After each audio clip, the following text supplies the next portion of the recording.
Hello, my name is Oscar, and I'm going to read you a story about me, my friend Sarah, and Thomas the Tank Engine. The story is part of the My Thomas Story Library series, and it's called Oscar and the Christmas Rescue. It was Christmas Eve, and snow had turned the island of Sodor into a winter wonderland. The Fat Controller came to the engine shed early in the morning. "You have a very important job today," he said to Thomas. "You must take the children to Great Waterton Station to meet Father Christmas." Thomas was pleased to be chosen. "Thank you, sir," he puffed happily. Thomas's crew cleaned and polished him until his blue paint shone. Then they hung fairy lights on his cab and side tank. As they worked, Thomas hoped his friend Oscar would be among the children. Oscar was always so friendly to the engines. Before long, Thomas was puffing into Wellsworth Station to collect the children. "Hello, Thomas!" Oscar called when he pulled up to the platform. Thomas whistled in reply as Oscar and the other children climbed into Annie and Clarabelle. As a little more snow began to fall, he set off for Great Waterton Station, feeling very proud. Meanwhile, Harold had an important passenger to pick up too. Father Christmas was waiting at the airfield with presents for all the children. As Harold whirred through the air, the snow began falling harder. Before long, Harold could see nothing but big white snowflakes. It was much too dangerous for Harold to fly.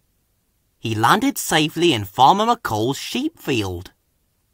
"We'll have to stay here until it stops snowing," said the pilot. "Oh dear," Harold worried. "How will the children get their presents now?"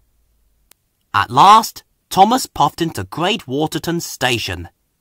His journey had been slow because of the frosty rails.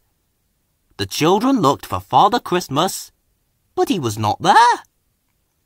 James was on the next track.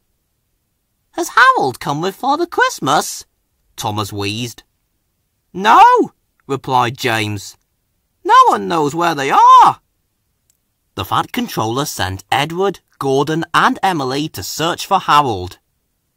"We have to find Father Christmas quickly, or there won't be a Christmas," he told his engines. "Yes, sir," the engines said all together. Emily puffed to the airfield, Gordon went to check his line, and Edward chuffed to Maythwaite Station. Thomas wanted to help too. On the platform, he saw Oscar waiting with Sarah and the other children. Then he thought of a really useful idea. "Oscar, would you like to ride in my cab and help me search for Father Christmas?" Thomas asked. "Yes, please," agreed Oscar.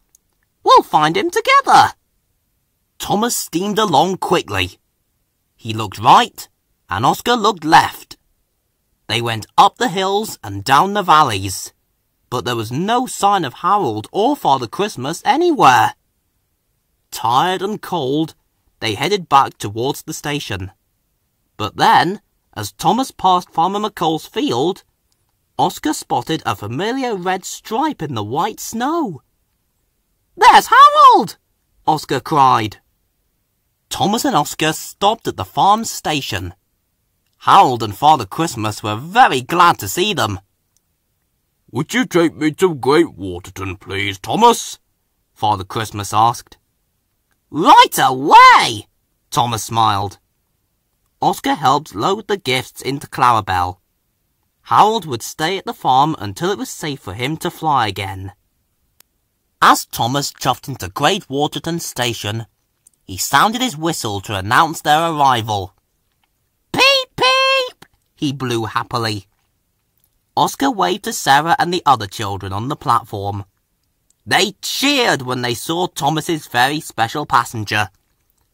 Father Christmas had arrived at last.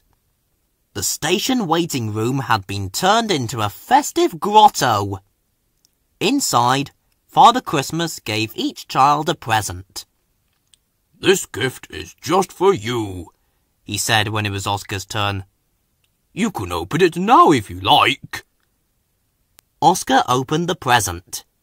It was a blue toy engine that looked just like Thomas. "Thanks to you, Oscar, every boy and girl will have a very Merry Christmas."